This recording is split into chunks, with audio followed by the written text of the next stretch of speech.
Hello दोस्तों, नमस्कार, सत श्री अकाल। एक बार फिर से आप सभी का स्वागत है आर फिल्म में।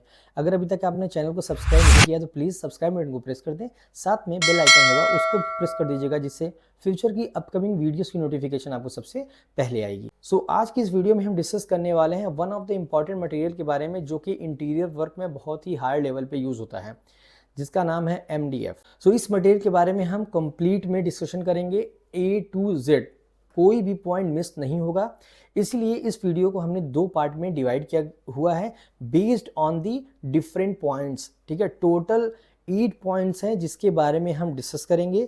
4 पॉइंट जो है वो इस वीडियो में डिस्कस होगा, एंड जो बाकी जो रिमेनिंग 4 पॉइंट होगा वो अपकमिंग वीडियो में डिस्कस होगा। एक रिक्वेस्ट है आपसे, वीडियो को कंप्लीट देखिएगा, स्किप मत कीजिएगा, अदरवाइज आपको इन्फॉर्मेशन समझ में नहीं आएगी।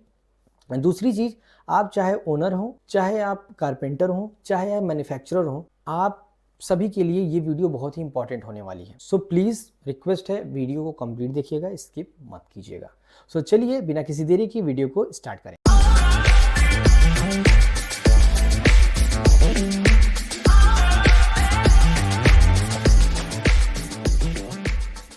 सबसे पहला क्वेश्चन आता है, what is MDF board? MDF board stand for medium density fibre. इसके नाम से पता चल रहा है कि ये जो बोर्ड है, इसकी जो डेंसिटी होती है वो मीडियम होती है। द थिंग इज कि ये one of the versatile material जो कि इंटीरियर वर्क में बहुत ज़्यादा यूज़ होता है। कहाँ पे यूज़ होता है वो मैं एप्लीकेशन का जब पॉइंट डिस्कस करूँगा तो उसमें आपको बताऊँगा। जिस तरह से प्लाईवुड मटेरियल को इंटीरियर वर्क में इस्तेमाल किया जाता है, उसी तरह से MDF मटेरियल का भी इंटीरियर वर्क में बहुत ज़्यादा यूज़ किया जाता है, बिकॉज कि ये जो मटेरियल है ये बहुत ज़्यादा वर्सेटाइल है, एंड दूसरा आज के टाइम पे इसका डिमांड बहुत बढ़ गया है। एंड मैंने ऑलरेडी प्लाईवुड पे वीडियो बनाया हुआ है, अगर आपने नहीं देखा है तो आई बटन पे क्लिक करके आप वीडियो को देख सकते हैं। मैंने प्लाईवुड के बारे में कंप्लीट में डिस्कशन किया हुआ है, प्लाईवुड होता क्या है से लेकर कितने तरह के होते हैं एंड एप्लीकेशंस क्या क्या हैं, थिकनेस, साइज, प्राइस, एवरीथिंग मैंने उसमें डिस्कस किया हुआ है। तो ज़रूर आप उस वीडियो को देख सकते हैं। नाउ चलिए बात करते हैं कि हम इस पार्ट 1 में क्या क्या डिस्कस करने वाले हैं, कौन कौन से पॉइंट्स हैं जिसपे हम डिटेल में डिस्कस करेंगे। सबसे पहला पॉइंट है वो है मटेरियल कंपोजिशन, दूसरा है मैन्युफैक्चरिंग प्रोसेस, तीसरा है मटेरियल की प्रॉपर्टीज़ के बारे में, एंड चौथा है इसके इश्यूज़ के बारे में। ठीक है, कि इस मटेरियल के साथ क्या क्या इश्यूज़ हो सकते हैं। ये 4 इंपॉर्टेंट पॉइंट्स के बारे में इस वीडियो में डिस्कस करेंगे, और जो नेक्स्ट वीडियो में डिस्कस करेंगे वो करेंगे प्राइस के बारे में, पहली चीज़, दूसरा थिकनेस, तीसरा साइज, एंड चौथा एप्लीकेशन। एंड एक और एक्स्ट्रा पॉइंट के बारे में डिस्कस करेंगे कि इस मटेरियल को कैसे परचेज करना चाहिए, जिससे आपका कॉस्ट, जो one of the important factor है, उसमें कटिंग हो सके, मीन्स सेविंग हो सके। नाउ चलिए अब एक एक करके सभी पॉइंट्स को डिस्कस करते हैं। नाउ चलिए सबसे पहले फर्स्ट पॉइंट को डिस्कस करते हैं, जो कि है मटेरियल कॉम्पोजिशन। अगर हम मटेरियल कंपोजिशन की बात करें तो इसमें 2 मटेरियल्स होती हैं जिसकी कंपोजिशन से, मींस जिसके मिक्स से या कॉम्बिनेशन से इस MDF मटेरियल को प्रिपेयर किया जाता है। पहला आता है वुड फाइबर, दूसरा आता है binders.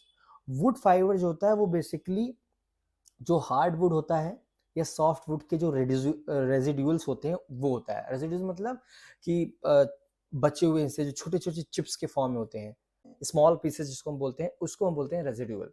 These fibres are obtained from saw mill leftovers. Basically जो बड़े बड़े मिल्स होती हैं जहाँ पे लकड़ियों का काम होता है, मैन्युफैक्चरिंग होती है, वहाँ पे कुछ वेस्ट मटेरियल बचता है, लेफ्ट आउट बचता है हार्डवुड या सॉफ्टवुड का, उसको क्या करते हैं, कलेक्ट कर लिया जाता है। बेसिकली वो बचा हुआ हिस्सा होता है, खराब नहीं होता है, बस वो लेफ्ट आउट पार्ट होता है।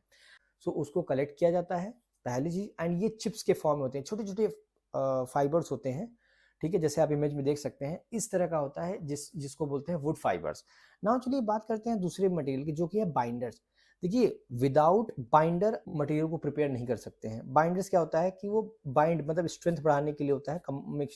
जो ये वुड फाइबर्स होते हैं, इसको कंबाइंड करने के लिए इस्तेमाल किया जाता है। ठीक है, ये बेसिकली एक तरह का एडेसिव होता है। Okay, so the wood fibers are combined with wax and resin binder, ठीक है, which may be urea formaldehyde, phenol formaldehyde और melamine formaldehyde। देखिए, ये जो 3 मैंने फॉर्मल्डिहाइड बताए हैं केमिकल्स, ये बेसिकली ये रेजिन्स होती हैं जिनको हम बाइंडर्स बोलते हैं। The type of resin used can affect the properties of the final product. It is very important, ये जो लाइन लिखी है बहुत इंपॉर्टेंट है कि किस तरह का बाइंडर आप अगर इस्तेमाल करते हैं ठीक है। जिस तरह का भी आप बाइंडर इस्तेमाल करोगे, लाइक ये जो 3 मैंने बताया, urea formaldehyde, phenol formaldehyde, melamine formaldehyde, ये देखिए क्वालिटी को इफेक्ट करता है। अच्छे क्वालिटी का अगर आप रेजिन यूज करोगे तो अच्छा प्रोडक्ट बन के आएगा, लो क्वालिटी इस्तेमाल होगा तो लो क्वालिटी। इसीलिए अगर आप मार्केट में जाएंगे तो एमडीएफ भी कई क्वालिटीज में आती हैं, उनके रेट्स अलग होते हैं, तो उनकी प्रॉपर्टीज भी अलग होगी, स्ट्रेंथ पॉइंट ऑफ व्यू से भी, सरफेस फिनिश में भी, एंड लुक में भी, मतलब हर एक चीज में अलग होगी। मैं आगे फर्दर भी डिस्कस करूंगा।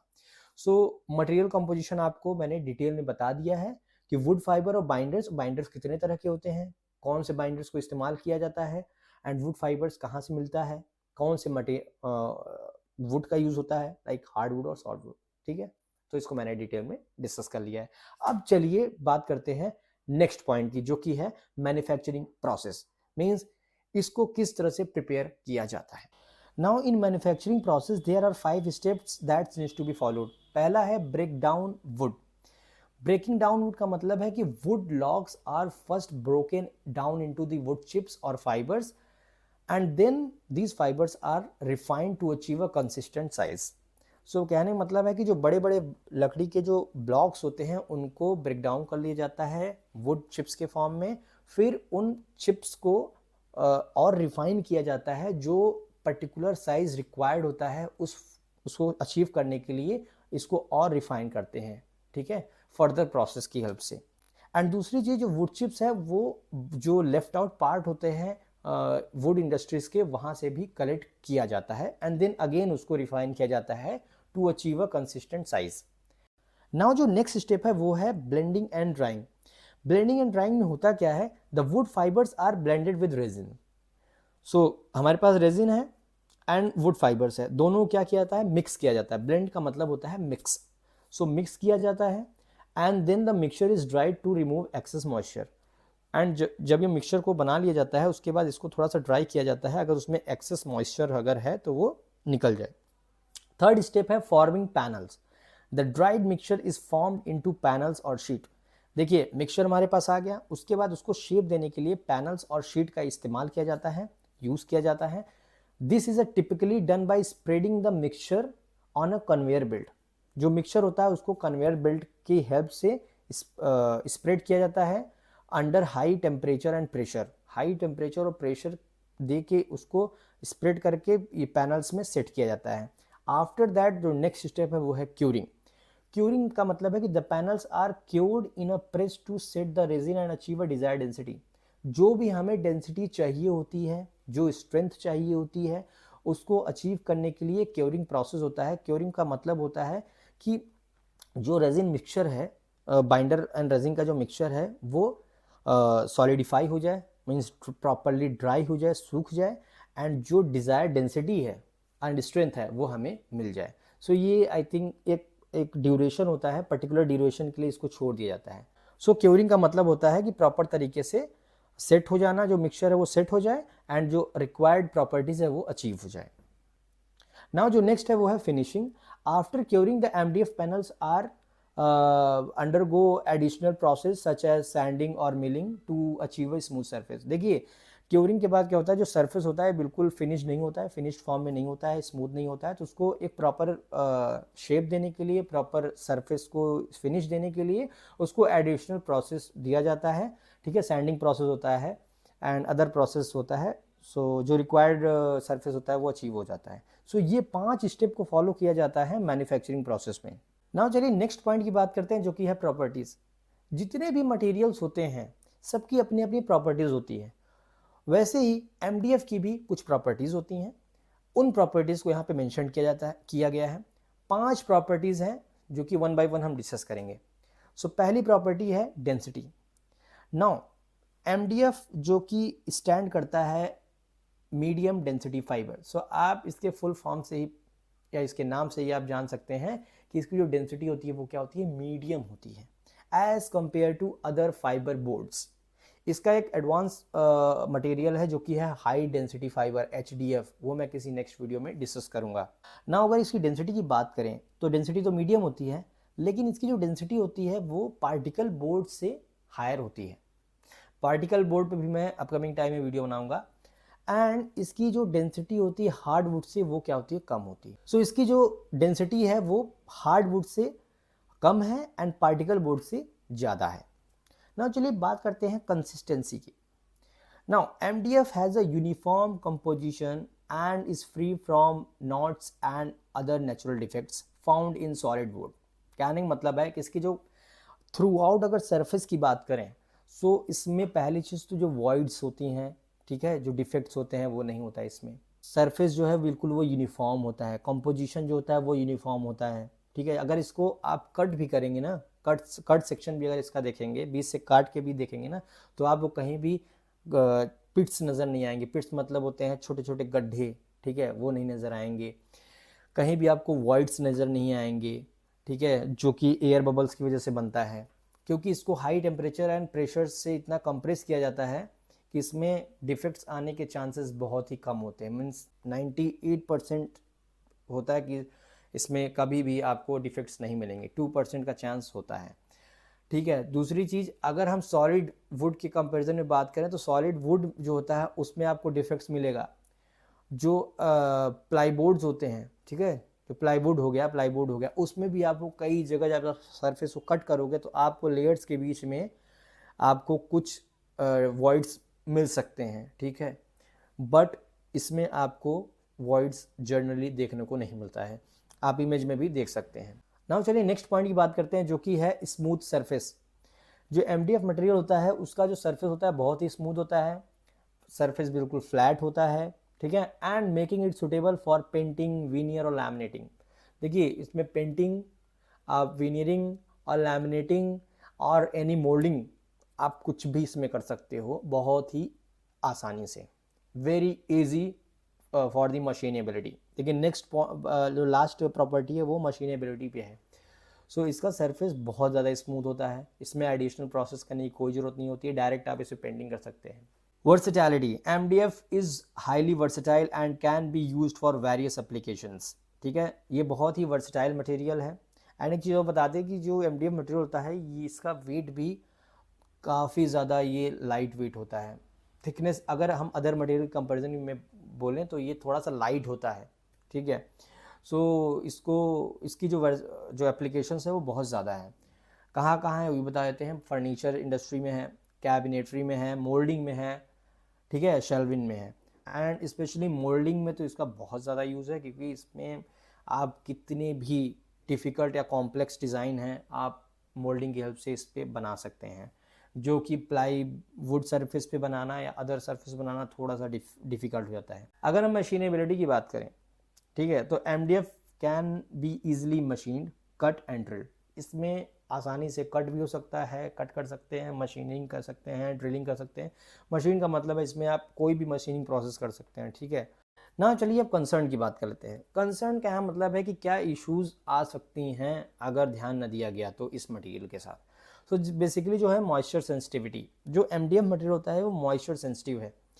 अगर ये मॉइस्चर के कांटेक्ट में आया for a longer period of time, या बोल सकते हैं कंटिन्यू कांटेक्ट में आया ये, सो इसमें स्वेलन हो सकता है, स्वेल और रैप दोनों चीज़ हो सकता है, ठीक है।